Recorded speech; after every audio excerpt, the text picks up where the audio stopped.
We all have miraculous nano neurotechnology in our skulls. We are all geniuses. We are all divinely created and inspired. The world that we grew up in is not the world that's going to be here. That world is unsustainable and it is collapsing. And we had better be ready to create a new world and be ready for an explosion of ideas, concepts, and technologies that have been suppressed, for example. And in order to get our heads around that, we're all going to have to operate at a genius level. There's a system of sharing knowledge and information that exists that you are using, whether you realize it or not. And information comes to you through an unconscious means, because every brain interfaces with a non-material mind. God built this system, people. God built it, and you were built to interface with the system. We just have to get back to using this system. Step one is discover your mission, and that can only come from within or through God, but it emerges from within. No one can tell you who you are. You have to discover it. And then secondly, be true to that mission, no matter what else is happening in the world around you, no matter how many people who condemn you or who stop being your friend. When the globalists say they're going to carry out a global reset, they mean it. It's not a joke. It's not a conspiracy theory. They are pursuing it systematically. They have a plan and they're following the plan. I even think that Putin's invasion of Ukraine is part of a globalist plan. All of our technology distracts us from being able to listen to the far more subtle and more quiet voices that permeate our reality, the voices of the plants, of the animals, of nature, and of other people, by the way, and the voices of children. Frankly, the ancient indigenous cultures around the world, including, let's say, the Amazonian Indians who I visited some of the medicine men when I lived in South America, they are way more advanced. Chinese medicine, pulse analysis, and tongue analysis is far more advanced than your MRI and all your cardiovascular testing equipment. A Chinese medicine doctor can tell more in 30 seconds than your entire hospital can figure out in 3 days of testing. This idea that we currently have leaders, so-called leaders, that run our nations and make decisions for us, that model will become obsolete. Hey, Inspired Tribe. How's it going? Welcome to another Inspired Conversation.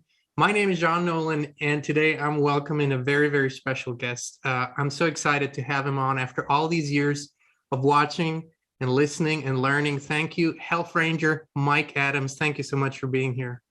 Well, thank you, John. Thank you for the invitation. And I love that the name of your work is Inspired. And that's how I found out about you, too, that you had put some words that I had said into a video with some music and some amazing images and so on, and made it really, really powerful and profound. And that's how I found out about you. So thank you for doing that and for helping to spread the word for so many other people as well, people who have knowledge to share with our world.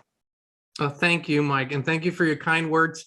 And it's always interesting to us. We put these things out, by speakers that inspire us, and then we find out later it actually makes it all the way to you, which is that much more beautiful. And Mike, a lot of people know you as the Health Ranger. You've been doing your work for decades now, educating people, speaking truth, with not just a focus on health and nutrition, but that's been a big part of it. But what a lot of people don't know is you are, and I can say this, you're not bragging about yourself, but you are kind of a genius in many, many different areas. And a lot of people don't know that you have extensive knowledge when it comes to internet, computers, algorithm. You started the first, I think, commercial newsletter software for Fortune 500 companies. So you have truly a very broad perspective on many things. Where did that come from? Was it just an interest or a spark that you needed to know many different things? Or do you feel it's all kind of divinely guided where it leads you and what kind of work it leads you to? Well, I think it's both. And, look, I appreciate everything you said, but I got to say to the audience, we all have miraculous nano neurotechnology in our skulls. We are all geniuses. We are all divinely created and inspired. And, sometimes it's hard for me to hear. I do get a lot of compliments from many people on different fronts. And as I say to them, it's kind of like, well, what else would I do? I mean, we're here trying to help awaken people, inspire as you do. We're trying to pass on knowledge to people. We're trying to help people realize that the world that we grew up in is not the world that's going to be here. That world is unsustainable and it is collapsing. And we had better be ready to create a new world and be ready for an explosion of ideas, concepts, and technologies that have been suppressed, for example. And in order to get our heads around that, we're all going to have to operate at a genius level. Seriously. Get off the TV, get away from the old ways of thinking. We're going to have to adapt. We have to be resilient. And I think also, I don't know if it's okay for me to say this, but I think there's an energy suppression grid, like a cognitive suppression grid, an actual prison planet system that is in place. And when that is lifted, and I believe it will be in our lifetimes, what people are going to experience in terms of an explosion of creativity, awareness, awakening, connection, what I call the contagious mind. It's gonna blow people's minds. They won't even recognize their own past compared to where we're going. So that's my take on that. Well, I'm gonna come back to the Contagious Mind. Such a beautiful presentation that I've seen on it, and there's an audiobook, and I want to get to that in a little bit. And from the get-go, there's absolutely no restrictions as to what can be said here. This is an open conversation. We're not going to participate in censorship. So, good for you. and the message that you just gave out is literally, and this is something that has to do with the Contagious Mind. We're going to jump into the how that works, but the message that you put out, interestingly enough, in many ways, comes through many people at the same time, and that's why people say, you know what, I've been on Mike Adams' side. I heard this today. Now you're saying it, and this guy's saying it, and this guy's saying it, but we're not talking to each other. We're actually receiving, and we're allowing for this to come through.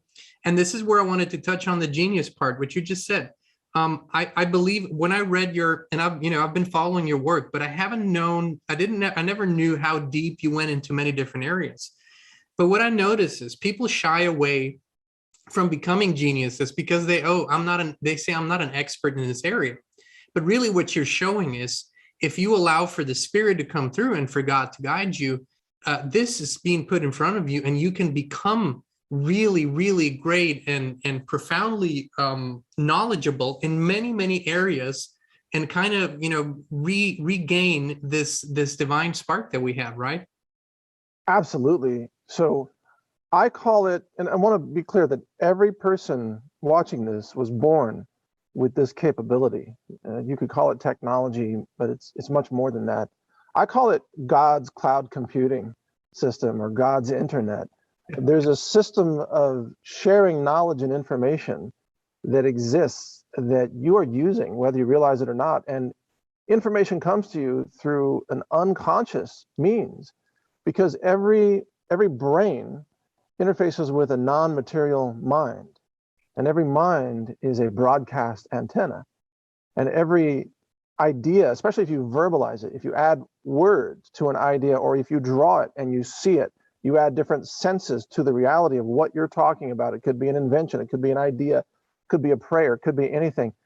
That is broadcast out to the world, and other people receive it whether they realize it or not. And in mainstream science, it's called the 100th monkey phenomenon. But it's not just monkeys, it's every conscious creature and being and animal and human on the planet. And it even, similar things, networking exists among plants too, by the way, and not just on a chemical basis, but energetic basis. For example, even chickens, baby chickens, I raise chickens. You might hear my roosters crowing in the background, actually. I can hear them. I don't know if it's coming through, but. No, it isn't. Okay, good. Because two of them are having a crowing contest right now for dominance. I've got like Russia and Ukraine back there in the backyard fighting over territory right at this very moment. It's crazy. It's in the animal world too. Not to belittle that situation. That's a joke, folks. Don't take it too seriously. But how do baby chickens know to hatch all at the same time, even when they were laid one day apart? Right? There's a lot of communication that's going on. But my point is that naturally, Every human being receives this information about knowledge and ideas, concepts, but we are trained to ignore it. We are trained to not listen to the inner voice, to not pay attention to intuition, to not allow the subconscious mind to have any influence over the conscious mind, because we're trained that we live in a reductionist, materialist society where knowledge can only come from, quote, authoritative sources, which are all run by criminals and crooks, of course, by the way. But what we need to do for humanity to move forward is we need to awaken the true potential that we have to share knowledge and ideas and to listen to each other. Premonition is real and it's natural. This is my other message. I'm sorry if I'm going on too long. But no, keep going. Keep going. This is beautiful. Thank you. Okay. I just want to be clear. These are not supernatural skills, so-called psychic phenomenon.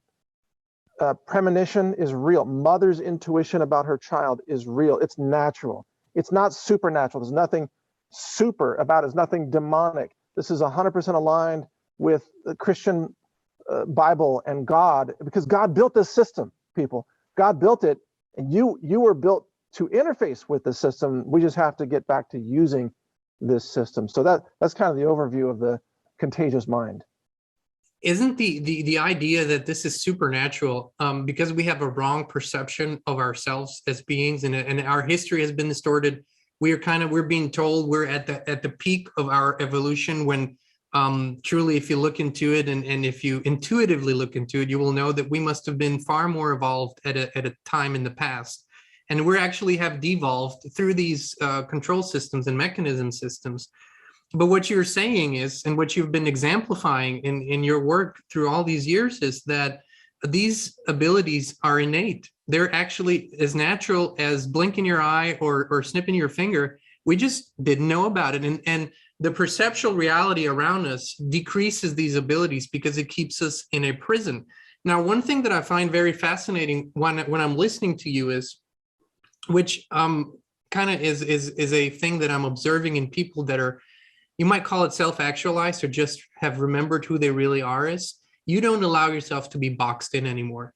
And you speak on so many different topics without ever giving the viewer, the listener, the feeling, hey, I'm in this box and everything that's happening in this box I agree with, or I'm in that box. What would be your advice for our viewers that are in a religious box, in a political box, and kind of find themselves always limited? How do you transcend these limitations moving forward? Well, it's cognitive entrapment, and this is what is taught to all of us since we're children, that there's only one way to think about things. And censorship is an expression of this, that there's only one side of every argument that you're allowed to express or to believe. A lot of this, what people need to realize, is reinforced by social pressure. So, and the social pressure is effective on people because there's a very strong need to feel accepted by others. And if you dig beneath that, and this is going to get pretty heavy, that need to be accepted by others, the root of that is a lack of acceptance of self. So literally, I mean, we're going to get into psychoanalysis, I guess, but if you love yourself and you know that you are loved by our Creator, and you know that you have a purpose here, that you're not a useless thing, you're not just the ashes and the molecules that will collapse after you die. You are so much more, you are so much greater, you are so much more powerful. When you realize that, you don't need social reinforcement. And when you don't need social reinforcement, it sets off an internal freedom to speak the truth. And when you look at all the people in the world who speak the truth, the examples like Max Egan and David Icke and so many others, we all share this common thing. We do not need other humans to accept our ideas, because if we did, we wouldn't be saying what we're saying. We speak from an internal confidence that everyone can tap into, because your worth in this world is not judged by a peer network and is not judged by Wikipedia, right? Your worth in this world is judged by your contributions to God's plan for you. And for example, my mission is to protect life, to inspire life, to awaken life. I know that that's what I'm here to do.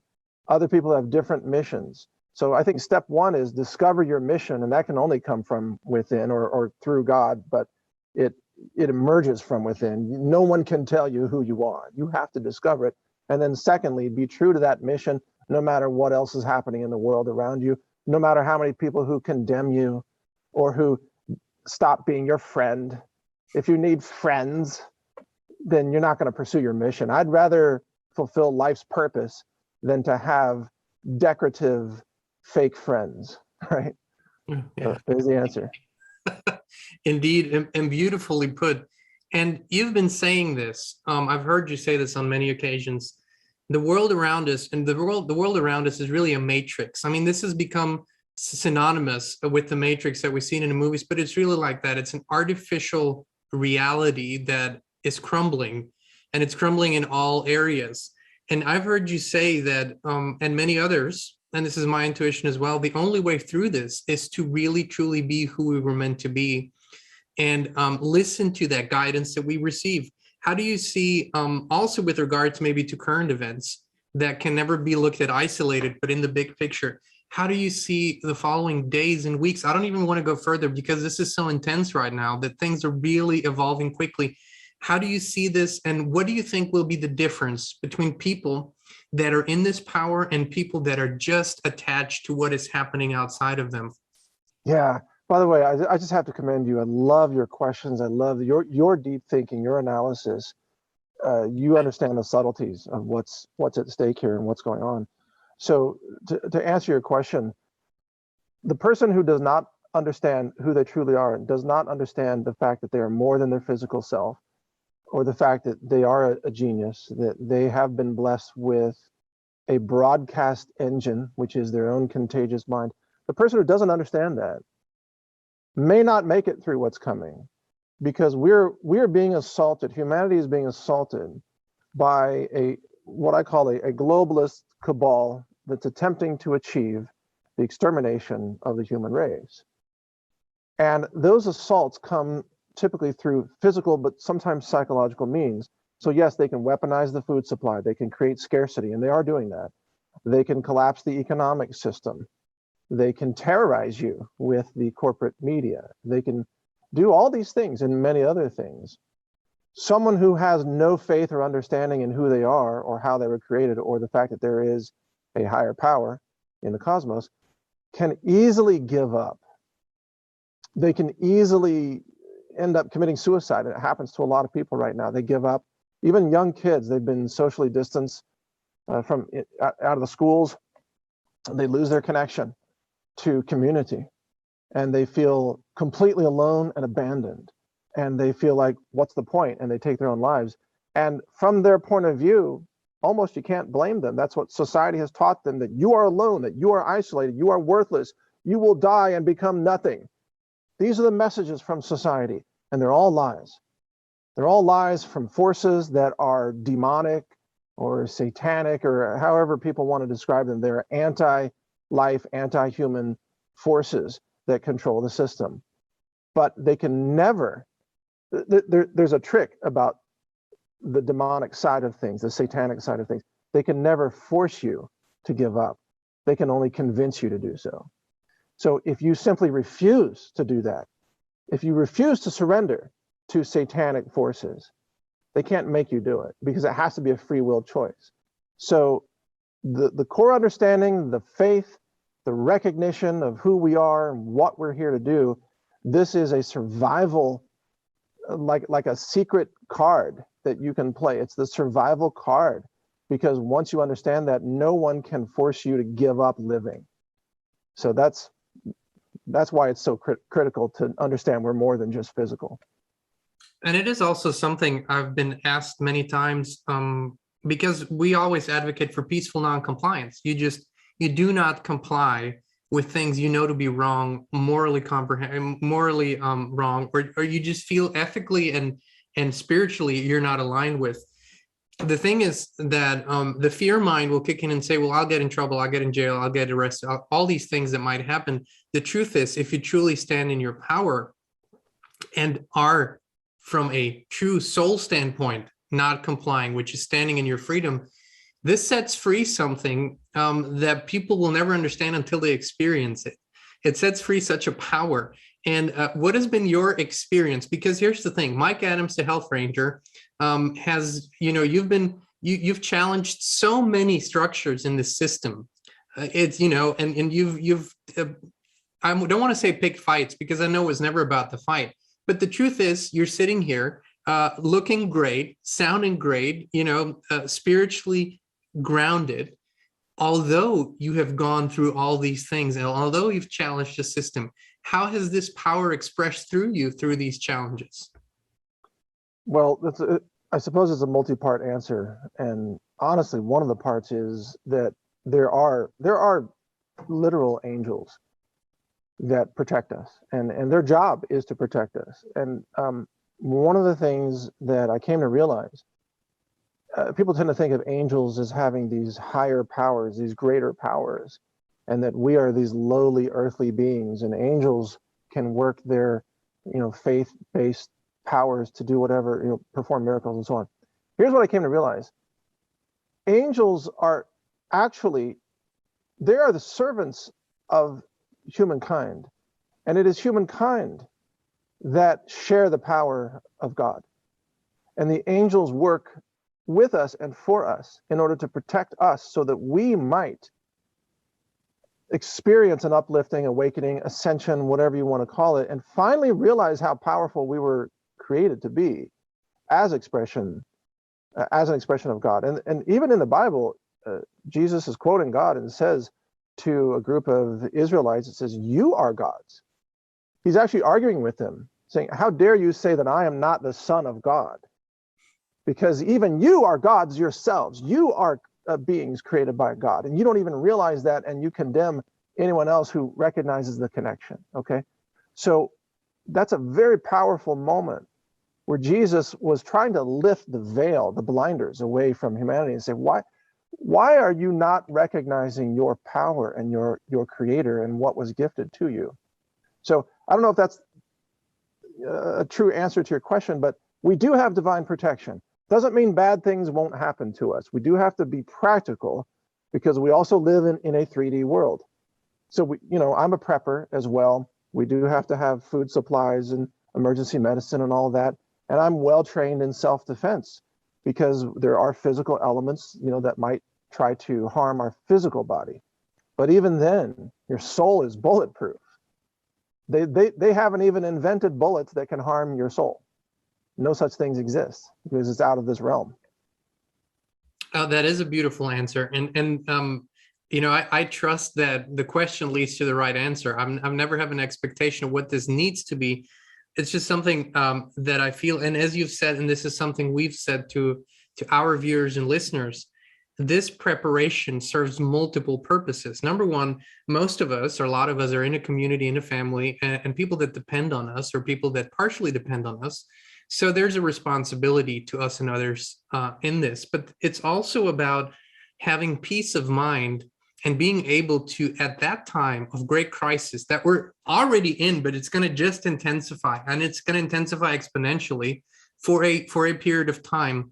It's going to allow us actually to set our time, our powers free to help others and to be a guiding light in this period. And that is only possible when we ourselves are not burdened with trying to survive. So in that aspect, I think this is also important to mention. I always say you can then be the leader that others will need in that period of time. And while we're speaking about that period of time, where do you see this current, and I don't want to, as you said, not to belittle it, but there is a big theatrical part in this current crisis, Ukraine, Russia. We see it, we can always see it when the commercials come out and the tearjerkers come out and this huge fake sympathetic movement from the system, not the people, comes out. Where do you see this? How do you see this play out? And what do you think we can expect over the coming weeks, days, months? Well, when the globalists say they're going to carry out a global reset, they mean it. It's not a joke. It's not a conspiracy theory. They are They are pursuing it systematically. They have a plan and they're following the plan. I even think that Putin's invasion of Ukraine is part of a globalist plan. And as you say, the suffering is real. The attacks are real. The bullets and bombs are real in this 3D world. But at a higher level, everything that we are witnessing is theatrics. Everything, including most of the history that we think we know. And I know that many other people that you quote have also spoken about this, but a lot of our history has been completely fabricated in order to give us a false sense of who we are and where we came from. And that's to disconnect you from your true self. So if you wake up into a world without a memory, which is part of the agreement of when your soul appears here. Well, let me back up. This is a testing ground. This is my belief. This is a testing ground for your soul. But your memories are taken away from you because part of the test is to discover who you are. That's the biggest challenge. Most people never figure that out, right? So that's step number one, discover who you are and what's your purpose and what you're here to do. If you were born with all your memories, there would be no challenge. You're like, oh, here I am in a role-playing game, playing the role of an infant in this family, but you would remember everything, your entire soul history of where you came from and what you did before. So it wouldn't count. So part of the test is to say, what will you do when you must take that hero's journey of self-discovery when you are born with no memory of who you are? And you're born into a world of incredible deception, a world that is dominated by satanic forces that are trying to deceive you with a fake history, fake news, fake medicine, fake science, fake monetary system, even in some cases, faked wars. I don't mean that they're not happening, but as you said, they're engineered, okay? Mm-hmm. What can you do in this situation? So for whatever reason, you and I and those watching this right now, we agreed at a spirit level to be here in what must be one of the most treacherous and difficult challenges in the cosmos. You know, not just on planet Earth, but think about all the other planets and galaxies and other intelligent beings that inhabit this vast cosmos. This must be right up there. I'm just guessing among the most difficult situations to navigate. If you can make it through this, that's something. You are recognized, you are empowered, you pass one of the greatest tests in the entire fabric of reality. I wanted to get back to the contagious mind that you talked about, because I think this is the exact right moment in our conversation, because people tend to think that what can their action change in this world? You've just said the world is this physical Maya reality is a dark place right now, or is controlled by dark forces. So the perception is, hey, what can little me do? And even if it's 100 or 1,000 or 1,000,000 of us, there's still billions. And this is where the contagious mind, that's what you call it, comes in. Can you please speak on that and maybe, you know, open up a whole new dimension of perception for our viewers? Yeah, absolutely. The power of the contagious mind is so profound that even if you were locked in a prison cell with no contact with the outside world through traditional means, you could, by simply repeating the words of a prayer or a concept, or drawing an idea and looking at it repeatedly, or posting notes to yourself, notes that you want to share with the world, reading them and verbalizing them multiple times. Through all those actions and many others, you're actually sending out that message to other conscious minds, and it will influence them. And many people will receive those ideas and they will think those ideas are their own. So the way this works right now in a world where most people don't understand how the contagious mind works is these subtle concepts and communications bubble up through the unconscious mind into the conscious mind, and people say, oh, I just had an idea. Now, let me give you a very practical example of this. You know, throughout history, when there are inventors who invent something, like let's take Thomas Edison and the light bulb, it usually turns out there was somebody else who did the exact same invention somewhere else around the world, right? Same thing with the phonograph invention and so on. There are multiple inventors who then fight with each other often in the courts. Say, no, I invented it first. No, I invented it. And they're completely independent. How does that happen? Because when one person is working on it, everything that they're thinking is being shared with everybody else, and somebody else picks up on it too. And then they have little developments, and those are shared back. It's actually a collaborative effort. And the truth is, John, there's no such thing as a standalone inventor. Doesn't exist. And once you understand that, you realize why we need to completely rethink intellectual property laws, patents, trademarks, and so on. There's no invention that anyone ever created all their own, or a corporation created on their own. All inventions stand on the shoulders of other people's thoughts, ideas, concepts, words, and sometimes prayers. And we do this together. And literally, I don't mean in like a woo-woo sense. I mean, literally, there is a communication infrastructure that exists from mind to mind. It's not supernatural, it's entirely natural. It's just that we haven't been able to detect it yet. Someday we will, but it's real. And this, you can, I always say, where do our ideas come from if there wasn't a natural system in place? Like every communication system that we, we're not inventing it, we're reproducing it with very primitive means right now compared to the natural system. But, the internet or video or, phones, all these things must come from somewhere, this intuitive knowing that this is possible for us. But you have taken this also to a scientific level. I heard you speak about, and maybe to show that this applies to everything in our reality, that when particles are sliced and when they are in different places, whatever happens to one particle, the other particle reacts in the exact same way, even though it's not been manipulated. And you have spoken about this in substances that have changed their form, and that all of a sudden, all the substances in the world have changed to the same form. So there's many scientific ways to explain this as well. Can you touch on that also, and what you have experienced in that field? Well, sure, yes. And as much as I'm proficient in the world of science. I've got a couple patents myself. I'm a published lab scientist. I own and run a laboratory for food science analysis using mass spectrometry and so on.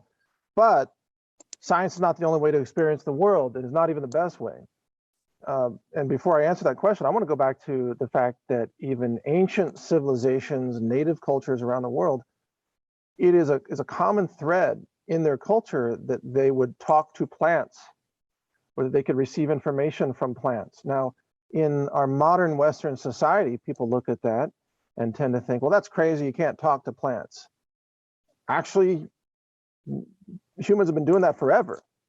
Plants actually do broadcast information. Plants are alive. Plants have a kind of consciousness. It's not the same experience that we have. The flow of time may be experienced differently, for an oak tree, for example. But plants, in fact, do communicate with each other and with us, and we can communicate with plants and other living systems. And, Native American culture, right, is very common. You go to Native Indigenous Australia, in that culture, it's very close with plants and communicating with plants and nature and so on. And you wonder, how did ancient Chinese figure out the traditional Chinese medicine formulas 2,500 years ago? And then if you scientifically look at those herbs today, you find, oh, look, yeah, there's this molecule here in the ba jiao herb, and this molecule suppresses, this receptor site, and it stops the plague. And you can prove it today scientifically. Well, they didn't have those instruments 2,500 years ago. How do they know? Because they were getting information from plants. It wasn't just trial and error. They had a system of communication that they were more attuned to. So part of what's happened, and I apologize if I'm going on too long, but no, you're when not. we have all of our technology distracts us from being able to listen to the far more subtle and more quiet voices that permeate our reality, the voices of the plants, of the animals, of nature, and of other people, by the way, and the voices of children that are not verbal. So when we become blasted with cell phones and movies and music. Not that there's anything wrong with certain types of music, but I mean, if you're just inundated with nonstop electronic, news, just getting blown out with that, your mind can't hear anything that's quiet. And it's the same message even biblically, right? Be still and know that I am with you. What does that mean? Quiet your mind, and then you'll be able to hear something from God. But you can't do it if you're just always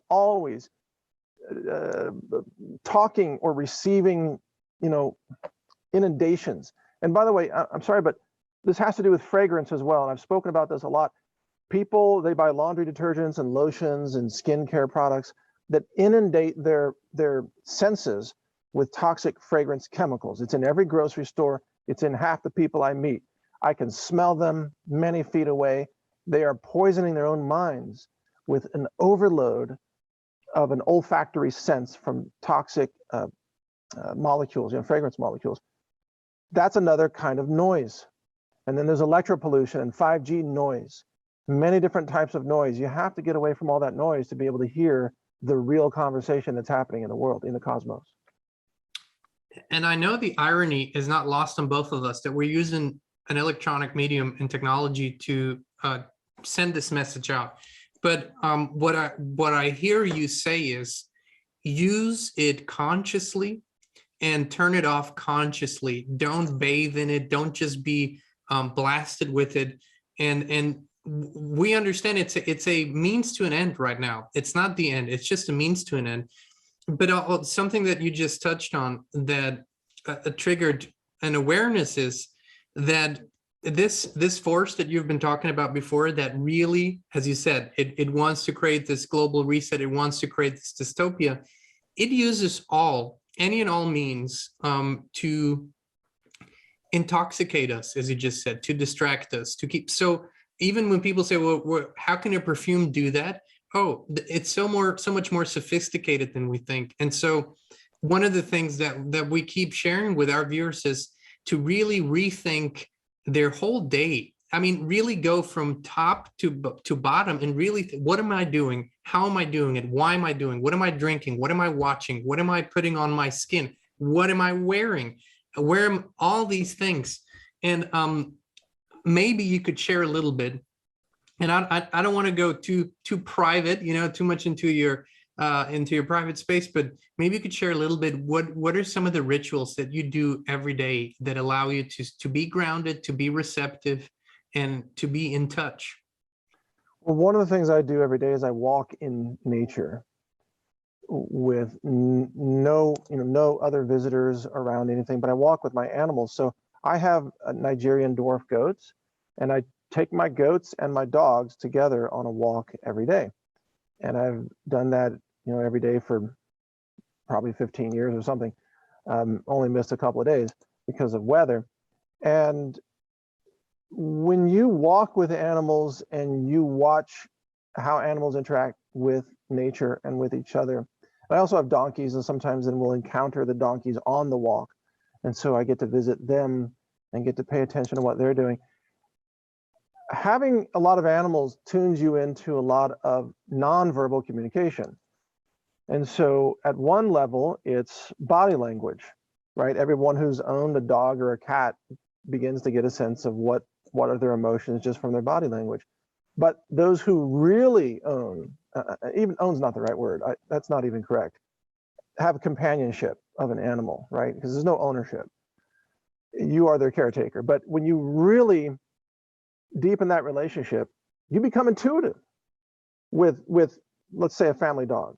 Intuitive. You know what they're feeling or thinking, or you know if they've gone missing even before there's evidence of it. And this exists between a mother and a child as well. So mothers, this is scientifically proven that mothers know when their children feel hungry, even when their infants are many miles away. Rupert Sheldrake talked about this, some of the research in his books. And the mother's breast will actually begin to lactate, begin to produce milk unconsciously when the infant is hungry many miles away. How can that happen? So some of the communication is completely unconscious, but it's altering your physiology. And all it takes is for us to, well, back to your question, what do? I practice that silence in nature on a daily basis. And I also grow food, and I love to sprout and I love to grow food because I love to interact with living systems. And food is one of the most easily rewarding systems. I mean, I did a video about this. I had grown this amazing red oak leaf lettuce. Now, when you go to the grocery store, now this is going to get a little weird, but when you go to the grocery store, everything you eat is taken when it's young. So the lettuce is young lettuce. The meat is from a young cow or a young pig or what have you. The fruits are young fruits and so on. Have you ever grown lettuce and let it mature? Yeah. Because it's a beautiful thing. Go ahead. No. I'm listening. I see, because we do it. We leave a bunch of lettuces. It turns into something people never see. Yeah, exactly. It's incredible. People eat all this food and they don't even know they've never seen it go through its life cycle. So you don't know the lettuce until you grow it, and you don't eat it sometimes. So you watch it, you observe, you understand the stresses. And when does the plant decide to bolt? When does it decide to produce seeds? How does it change its physiology in order to make sure the seeds are distributed effectively high up? Lettuce plants have strategies. Lettuce plants have a consciousness. And it sounds absurd to a modern scientist, a quote scientist. Oh, there's no evidence that lettuce plants have consciousness. Okay, whatever. You're still stuck in like the Middle Ages of scientific knowledge. You have no clue. Frankly, the ancient indigenous cultures around the world, including, let's say, the Amazonian Indians, who I visited some of the medicine men when I lived in South America. They are way more advanced. Chinese medicine, pulse analysis, and tongue analysis is far more advanced than your MRI and all your cardiovascular testing equipment. A Chinese medicine doctor can tell more in 30 seconds than your entire hospital can figure out in 3 days of testing. Seriously. So you're not that advanced, you Western scientists. You're not that advanced. You're barely learning to crawl. Well, also, you've taken it full cycle from what you said earlier about our purpose and how it's innate, and how the purpose of any plant is in the seed, and it's all there. It's all in this. It's not about size, but the conscious information. It's all there, and through these dark days that we are living, this is the miracle of life that we can rediscover, that we can all be in awe of, because this is the gift that's been given. And so often we lose the ability to see that it's all already been given. Yeah. We're so often sitting here and we're praying for something and we want to get something, when all it takes is for us to become conscious and aware. It's all already been given. We're just misusing it right now, but it's been given.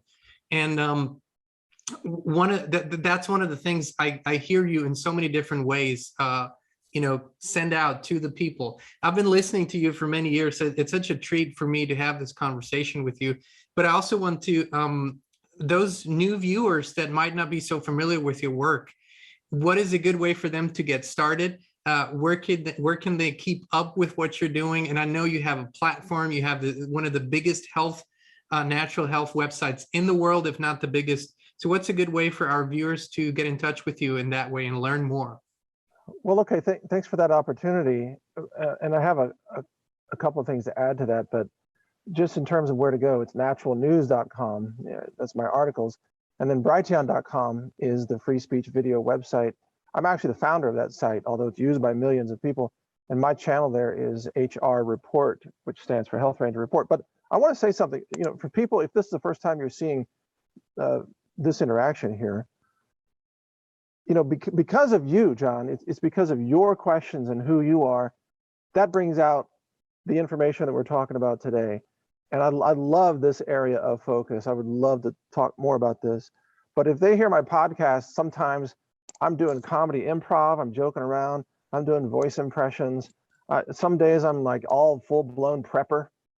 It's like, you need beans and bullets and Band-Aids, right?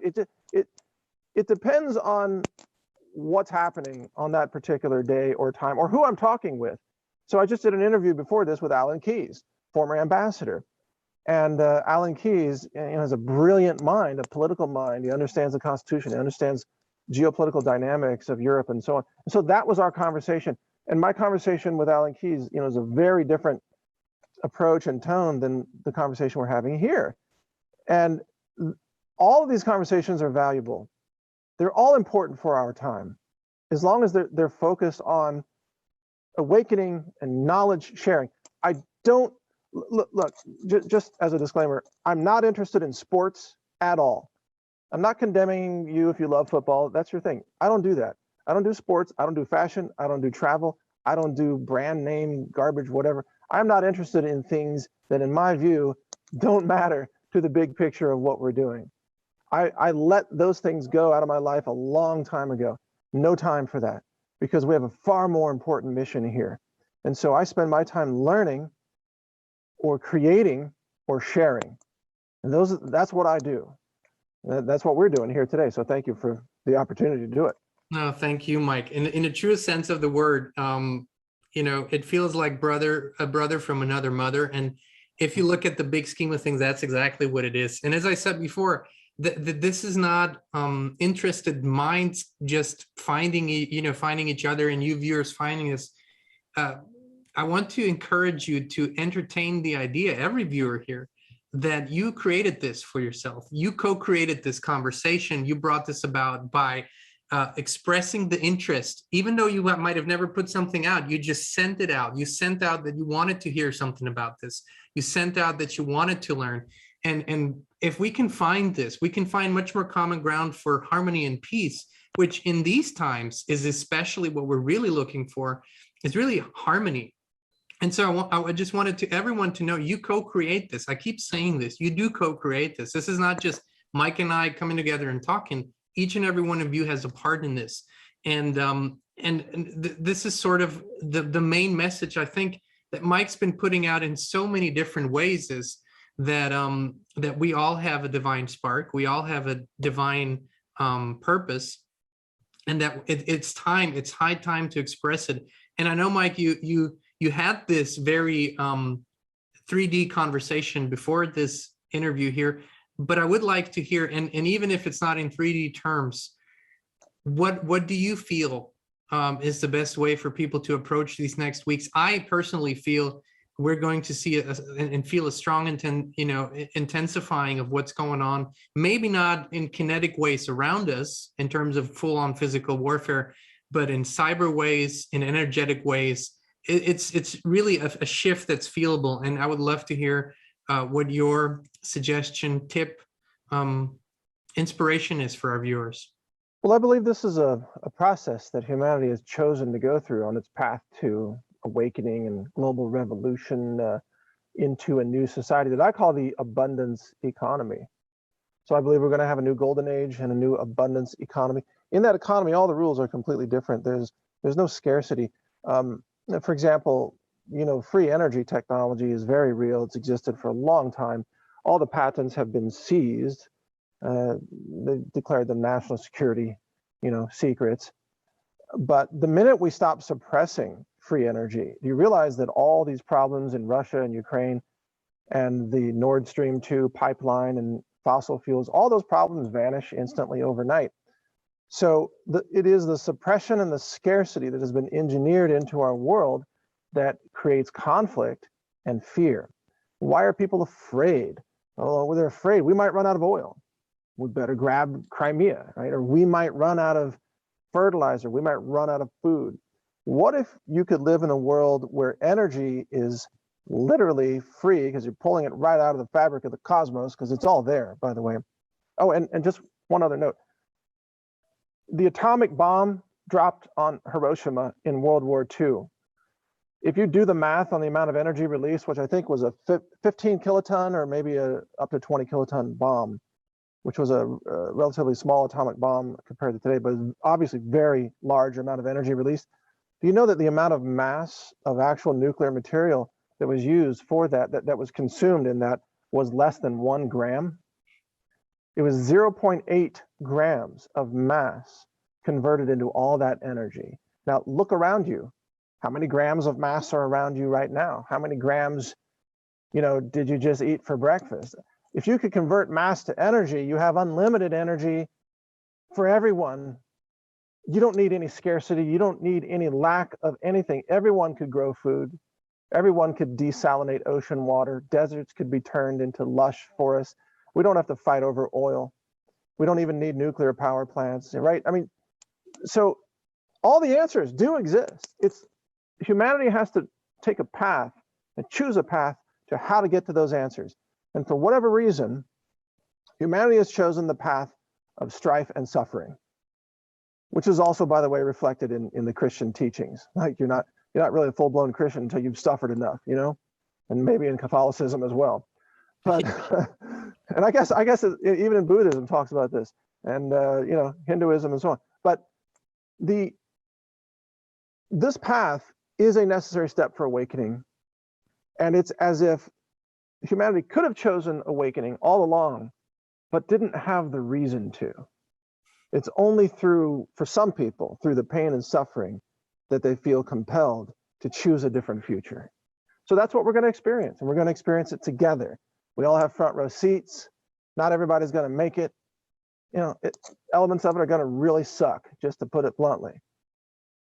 But it is part of a process that will lead to the future for human civilization, a future that will make the past obsolete. So best we can do is get prepared so that our physical bodies can survive it, and then prepare spiritually and mentally, share the information, be ready to build a whole new society on the other side. That's my message.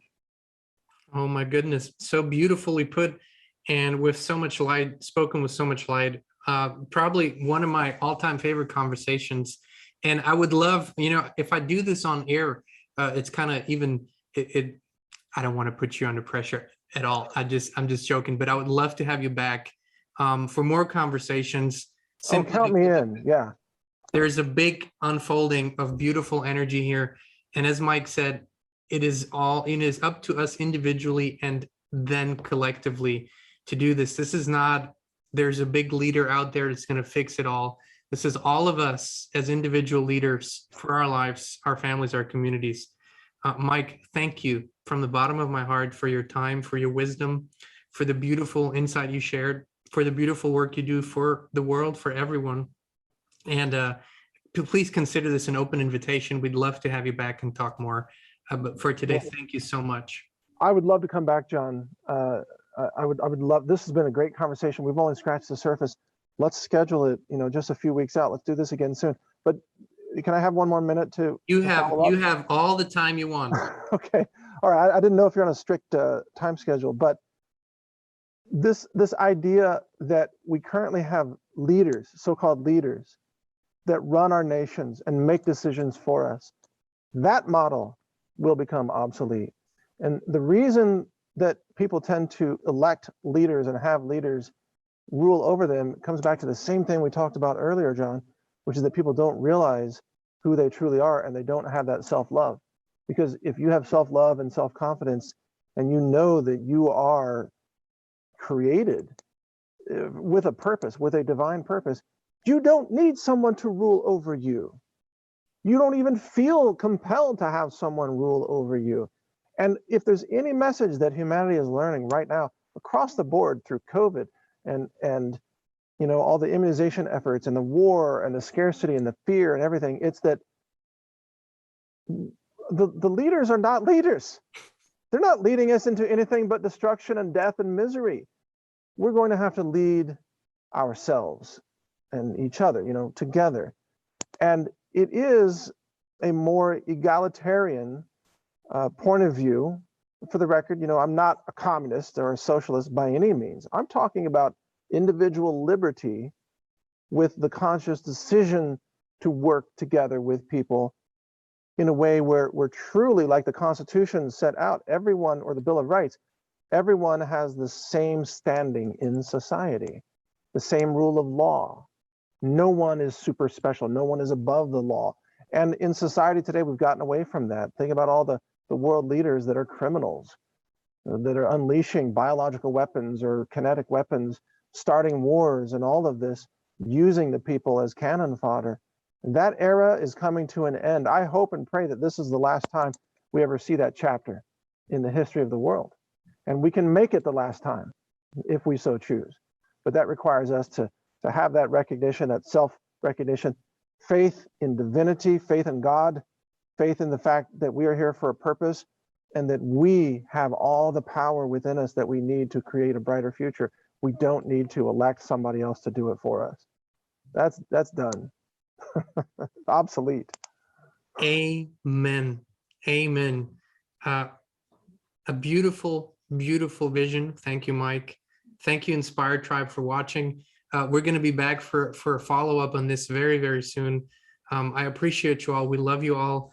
Please feel free to rewind this and listen to the parts that speak to you the most. Save this. This might come in very handy when the darkness around you might become a little overbearing. You just come back and listen, so you are reminded of who you really are. And this can only come, and Mike can only speak these words because it's the light within him that gives this message out, and it's the light within you that receives this message. So thank you once again, Mike Adams. This was wonderful. Thank you, Inspired Tribe.